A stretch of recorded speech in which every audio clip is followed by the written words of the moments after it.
Good evening, ma'am. My name is Ace or Francisco. My reporting for today is all about advance in science and technology. On advance in science and technology, we have struggle conference, maybe have a struggle such a new or more effect cleaning, produce of your process, which is generate less waste to more struggling. Outcome, new knowledge or cost improvement. Letter B. Intensified nutrition or diet. Diet refers to the total amount of foods consumed by individual where nutrition. It's the process of the utilization foods for growth. Metabolism is the repair of tissues. Letter C. Sanitation. The progress of keeping place freedom from the dirty infection disease, etc. By remaining waste, trash, and garbage by the burning street. Introduction of artisanal well end. Artisanal well end will from which water flow under the natural pressure without pumping. Can save the environment and the earth. Letter E. Improve ways of savage waste. Can save the environment and the earth. Letter number 3. Immigration. This means the inflows of the foreigners. Migration. This means the influx of the foreigner to our country. Age and below, so that this portion of our population are all definition. Letter G. Upon the adult for support. Children and young adolescents under the age of 16 years old and the working age of population 16 to 64 years in the integrity population 65 years and older. Okay, number 2. More than one half of our population is engaged in agriculture, which means that most of our people living by tilling land. Agriculture enabled people to produce supply foods they call use their entrance foods when crop failed or tried it for other good. Household problems means the problem we have related to the house we live in. In our houses, we face with different types of problems every day. For example, let's say you want to wash your clothes in the morning but you have a problem with the washing machine. You cannot start it. Examples: crack or peeling paint. The global food problem consists of the lack of food provision for the Earth's population. It manifests itself primarily in the poorest country of the third world and is currently aggravating as their populations grow. The total number of people suffering from a lack of food is over 1 billion people worldwide. It's when people don't have enough to eat and don't know where their next meal will come from. Example: soup kitchens, food banks, school lunch programs. The problem of education. The literacy rate keeps increasing because of population growth. There will be a need for more classroom and jeepneys and other vehicles, for there will be none. Our illiteracy rate will go up and traffic problems will become worse than ever. So, how does population growth affect the literacy rate?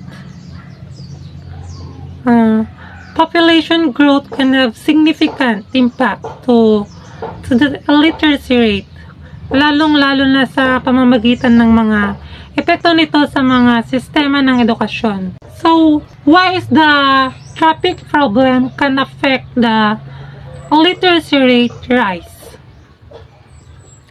So, when illiteracy rate rise, it can contribute in traffic problems in several ways. The first one is difficulty to understanding traffic rules and signs. A literacy individual may has difficulty to understand the traffic signs and rules kasi nga hindi pa nila na-develop ang reading and comprehension skills nila.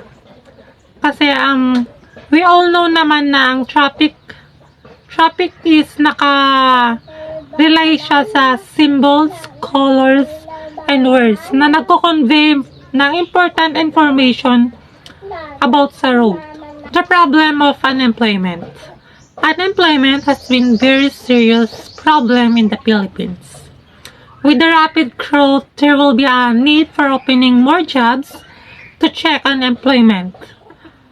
But this can hardly be done because industries resort to machine rather than manpower. Ang mga ibang business owner, mas prefer nilang gumamit ng machine kasi mas may advantage ito sa kanila. At ito ay may quality control, may safety net, saka may 24/7 operation and competitive advantage. And unlike sa mga ibang manpower. To report what usually follows when families are big. Number 1. Big families may indeed have higher daily expenses due to the need to provide for more individuals. This includes expenses for food, clothing, education, healthcare, and other basic needs. Managing the budget becomes crucial in such scenarios to ensure that the family's financial resources are utilized wisely. Number 2. Big families tend to overwork the father and the mother. Overworking of parents. It's common for parents in large families to face increased work demands in order to support the family financially. The pressure to provide a greater number of dependents can often lead to parents taking on extra work or longer hours to meet the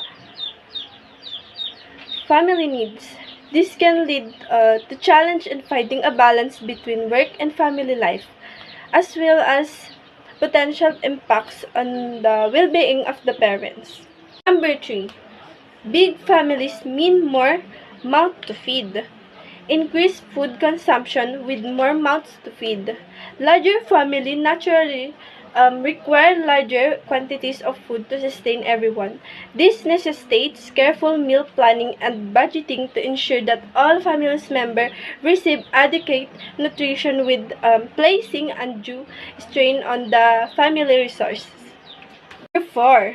Big families need more space to live in. Need for more living space. Large family often require more spacious living accommodation to comfortably house all the family members. Finding suitable housing that can accommodate everyone may present a challenge, and families may need to explore options for maximizing space within their existing living arrangement or seek larger housing solution. Number 5. Big families tend to have more dropouts from school. Education challenges. The size of the family can impact the education of the children. In some cases, large family may experience higher rates of schools dropouts due to various factors such as financial constraints, lack of parental involvement in education, or the need for older children to contribute to the family's income.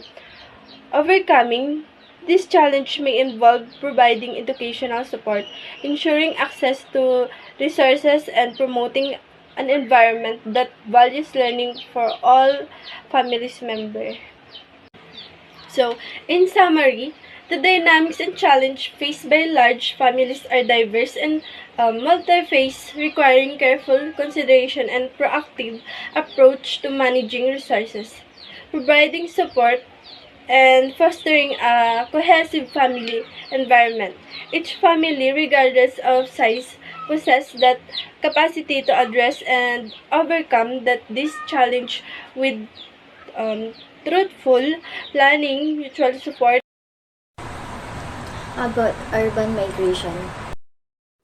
Most Filipinos leave their rural homes and migrate to cities, both with and across borders. Some of these peoples are first to evacuate because of conflict or natural disasters, such as drought, flooding, or rising sea levels, which are frequently grafted by climate change and environmental stress. However, most live to relocate simply to pursue new opportunities and better their lives.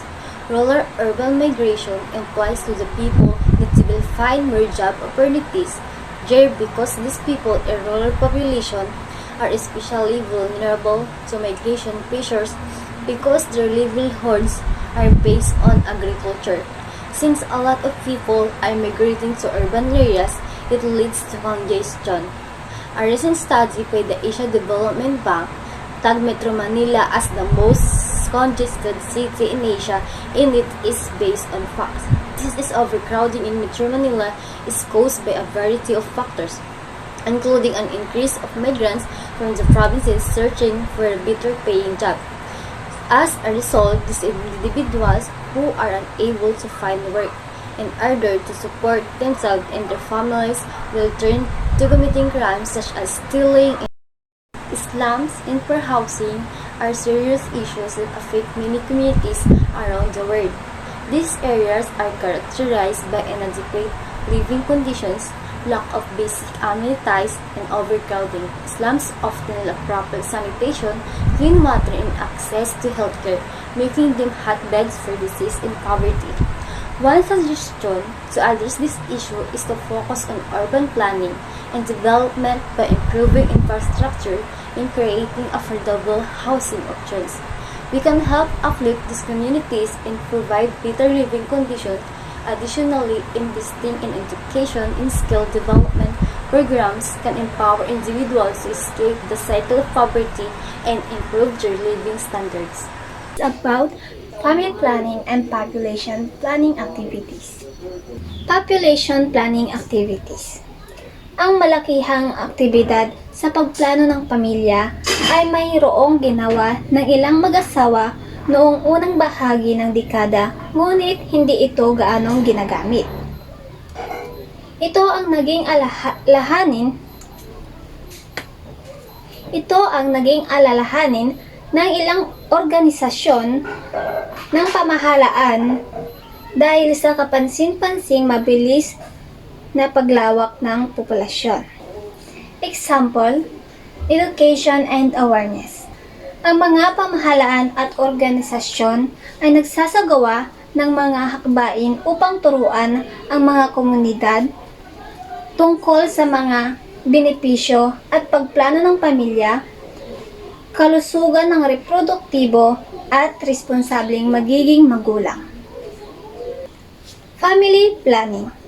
Proseso ng paggawa ng desisyon ng mag-asawa, magkasama o individual. Example, health and well-being.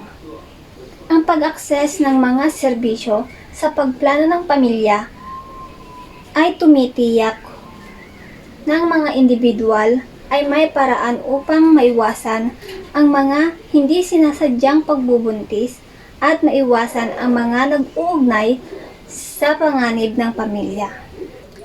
Aims of family planning according to Population Commission.